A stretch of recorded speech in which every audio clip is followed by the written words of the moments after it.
So I'm embarrassed that I have a career.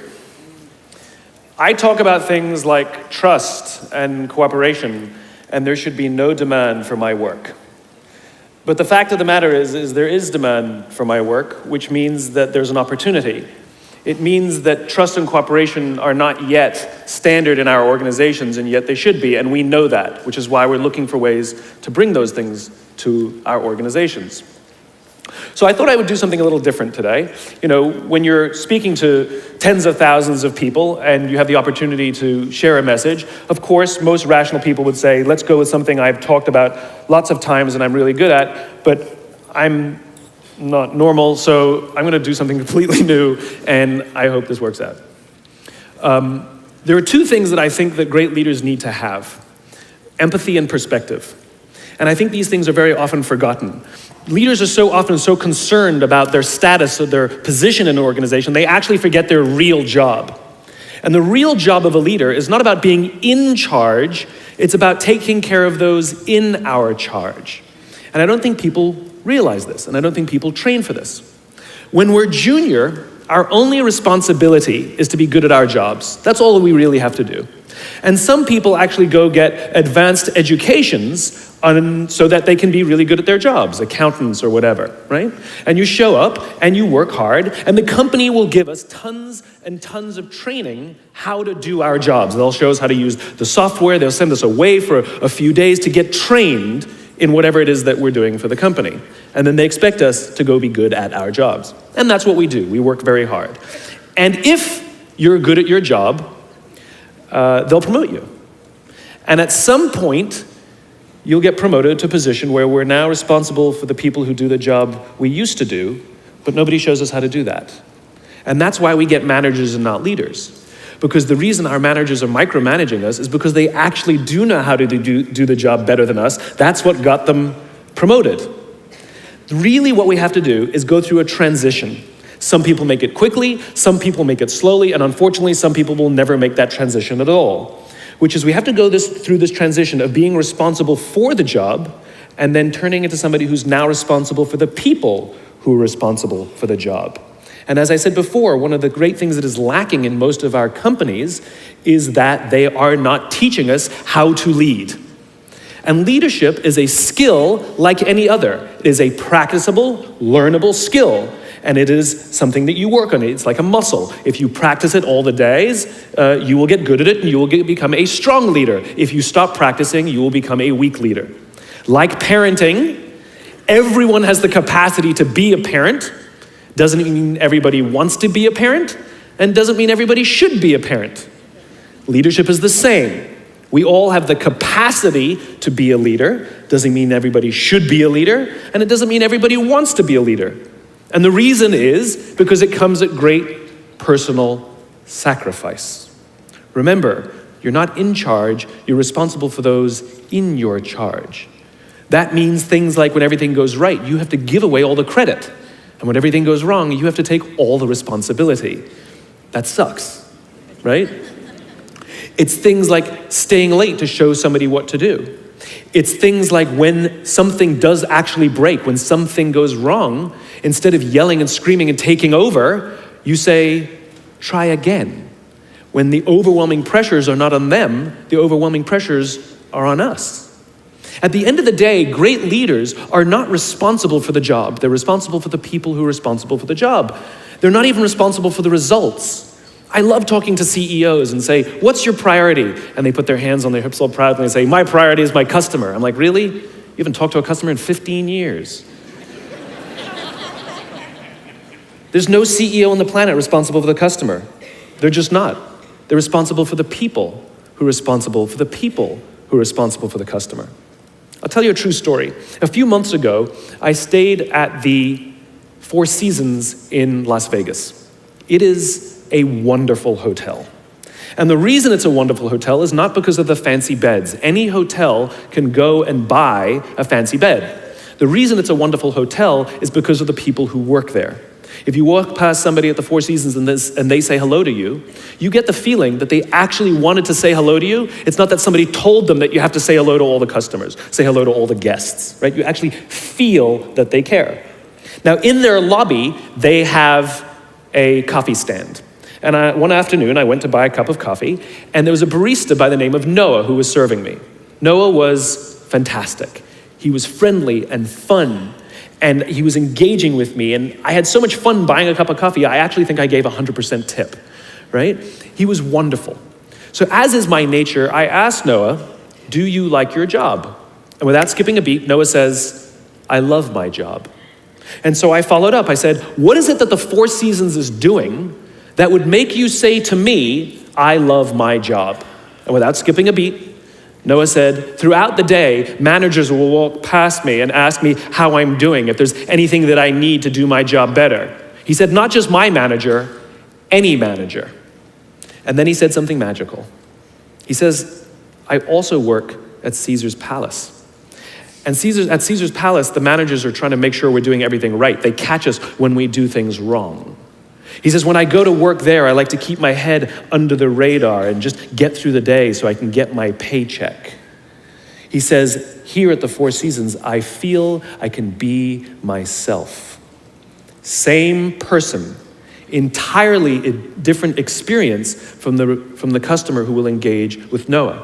So we in leadership are always criticizing the people. We're always saying, we got to get the right people on the bus. I've got to fill my team. I've got to get the right people. But the reality is, it's not the people. It's the leadership. If we create the right environment, we will get people like Noah at the Four Seasons. If we create the wrong environment, we will get people like Noah at Caesar's palace. It's not the people. And yet we're so quick to hire and fire. You can't hire and fire your children. If your kids are struggling, we don't say, "You got to see at school, you're up for adoption." So why is it that when somebody has performance problems at work, why is it that our instinct is to say, "You're out"? We do not practice empathy. What does empathy look like? Here's the lack of empathy. This is normal in our business world. You walk into someone's office, someone walks into our office and says, "Your numbers have been down for the third quarter in a row. You have to pick up your numbers, otherwise I can't guarantee what the future will look like." How inspired do you think that person is to come to work the next day? Here's what empathy looks like.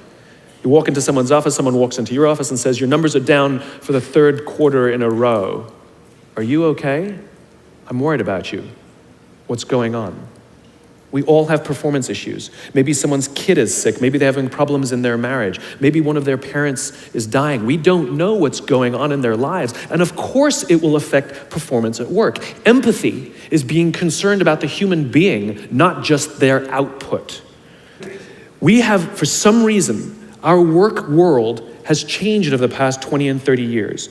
We are suffering the side effects of business theories left over from the 80s and 90s.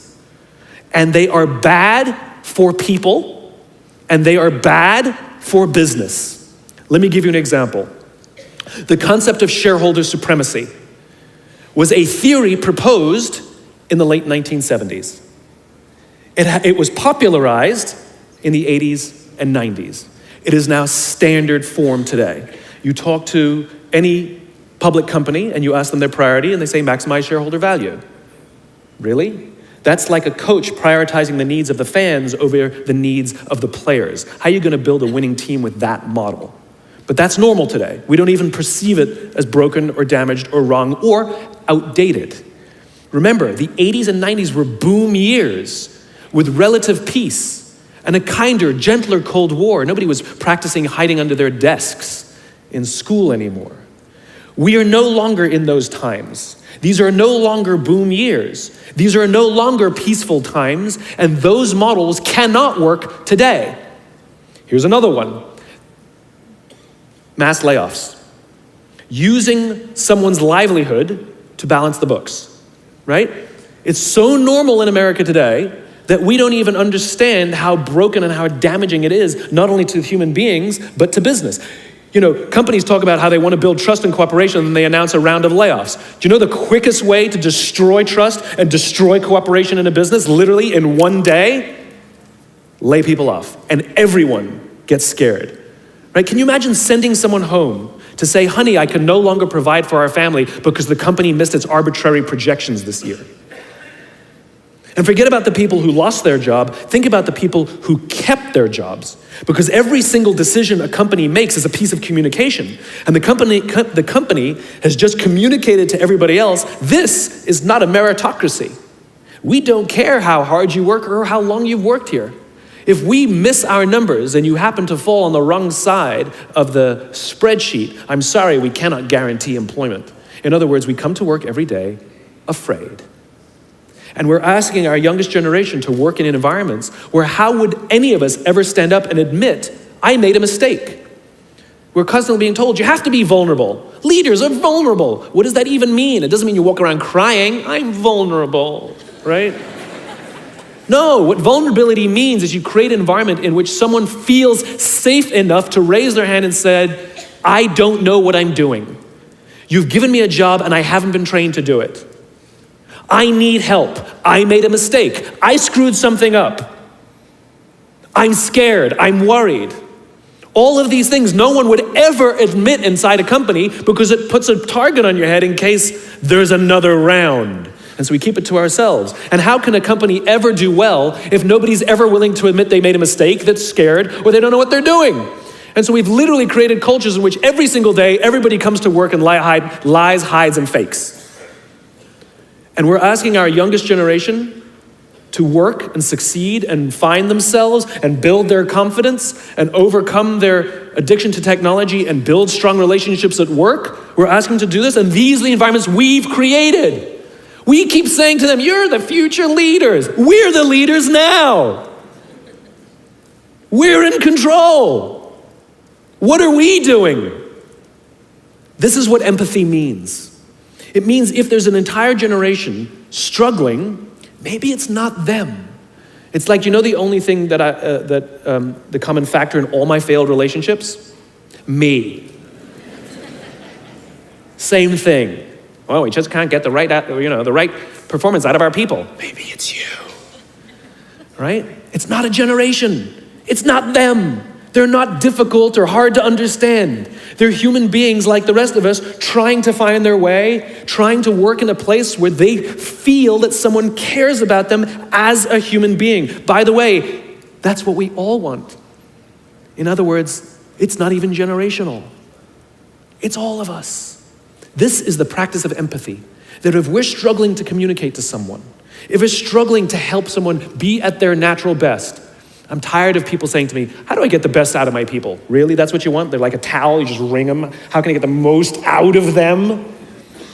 No, how do I help my people be at their natural best?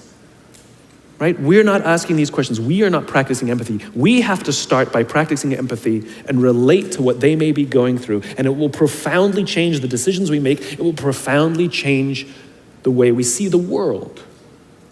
Someone's driving to work. You're driving to work. And someone wants to cut into your lane. What do? Do you pull your car up or do you let them in? Most of us pull our cars up and go like this. You wait your turn. Now let's practice empathy. I don't know, maybe they've been out of work for 6 months. Maybe they had trouble getting the kids out to school this morning and now they're running late for a really important interview and they just have to get to this interview and they're gonna cut into our lane. Or maybe they're just a bastard, I don't know. But that's the point. We don't know. We don't know. And the practice of empathy will say, I'll let them in and I'll arrive to work 1 car length late. Right? We don't always have to be right. We don't always have to be in charge. We don't always have to be the one who succeeds. It's not about winning or losing. And that's where I go to the second point. After empathy comes perspective, where it's not about winning or losing. In game theory, there are 2 kinds of games. There are finite games and there are infinite games. And this is how you're going to change your perspective, right? A finite game is defined as known players, fixed rules, and an agreed upon objective. Baseball, for example. We know the rules, we all agree to the rules, and whoever has more runs at the end of 9 innings is the winner, and the game is over. No one ever says, if we can just play 2 more innings, I know we can come back. Doesn't work that way. The game is over, right? That's a finite game. Then you have an infinite game. Infinite games are defined as known and unknown players. The rules are changeable, And the objective is to keep the game in play, to perpetuate the game. When you pit a finite player versus a finite player, the system is stable. Baseball is stable, right? When you pit an infinite player versus an infinite player, the system is also stable. Like the Cold War, for example, because there cannot be a winner and a loser. There are no winners and losers in an infinite game, right? It doesn't exist. And because there are no winners or losers, what ends up happening in the infinite contest is players drop out when they run out of the will or the resources to play. But there's no winners or losers. Problems arise when you pit a finite player versus an infinite player, because a finite player is playing to win, and an infinite player is playing to keep the game going. Right? This is what happened to us in Vietnam. We were playing to win, and the Vietnamese were fighting for their lives. We were the ones who got stuck in quagmire. This is the Soviet Union and Afghanistan. They were trying to beat the Mujahideen, and the Mujahideen would fight for as long as is necessary. Quagmire. Now let's look at business. The game of business has pre-existed or has existed long before every single company that exists on this planet today. And it will outlast every single company that exists on this planet today. There's no winning the game of business. And the reason is because we haven't agreed to the rules. I get such a kick out of this. You realize how many companies actually don't know the game they're in, right? Listen to the language that the companies use. We're trying to beat our competition. We're trying to be number one. Did you know that we were ranked number one? Look at the listing. Based on what criteria? Revenues, profits, market share, square footage, number of employees. Based on what time frame? A quarter, a year, 5 years, 10 years, 20 years, 50 years, 100 years? I haven't agreed to those standards. How can you declare yourself the winner? How can you declare yourself number one where no one else in the game has agreed to the rules? It's arbitrary. There is no winning because there's no end. In other words, companies are playing finite games. Listen to their language. They're trying to beat their competition. What does that even mean? It's the leaders and the companies that understand the game that they're in and organize their resources and their decision-making around the infinite contest that outlast and frustrate their competition. All the companies that we refer to as the exceptions, Southwest Airlines, Apple Computers, Harley Davidson, they're the exception. No, they're playing the infinite contest. They frustrate their competition. Is what happens. That's what happens, because they're not playing to win. Jim Senegal, the founder of Costco, which is the only real company that gives Walmart a run for its money, he says public companies are looking to succeed for the quarter. He says, we're looking for the next 50 years. You can hear him. He's playing the infinite contest. I spoke at a leadership summit for Microsoft. I also spoke at a leadership summit for Apple. Now, at the Microsoft Summit, I would say 70% of the executives, and this was under the Steve Ballmer days, I would say about 70% of the executives spent about 70% of their presentations talking about how to beat Apple. At the Apple Summit, 100% of the executives spent 100% of their presentations talking about how to help teachers teach and how to help students learn. One was obsessed with their competition, the other one was obsessed with where they're going. So at the end of my presentation at Microsoft, they gave me a gift. They gave me the new Zune, which was the competitor to the iPod Touch when it was a thing, right? And I have to tell you, this piece of technology was spectacular. It was beautiful. The user interface was incredible. The design was amazing. It was intuitive. It was one of the most beautiful, elegant pieces of technology I'd ever seen, right? Now, it didn't work with iTunes, which is an entirely different problem. I couldn't use it. But that's something else. I'm sitting in the back of a taxi with a senior Apple executive, sort of employee number 12 kind of guy, and I decide to stir the pot. And I turn to him and I say, you know, I spoke at a Microsoft summit, and they gave me their new Zune, and I have to tell you, it is so much better than your iPod Touch. And he turned to me and said, I have no doubt. Conversation over.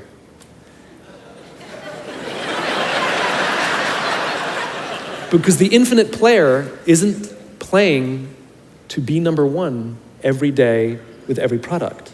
they're playing to outlast the competition. If I had said to Microsoft, oh, I've got the new iPod Touch, it's so much better than your new Zune, they would have said, can we see it? What does it do? We have to see it. Because one is obsessed with their competition, the other is obsessed with why they do what they do, the other is obsessed with where they're going.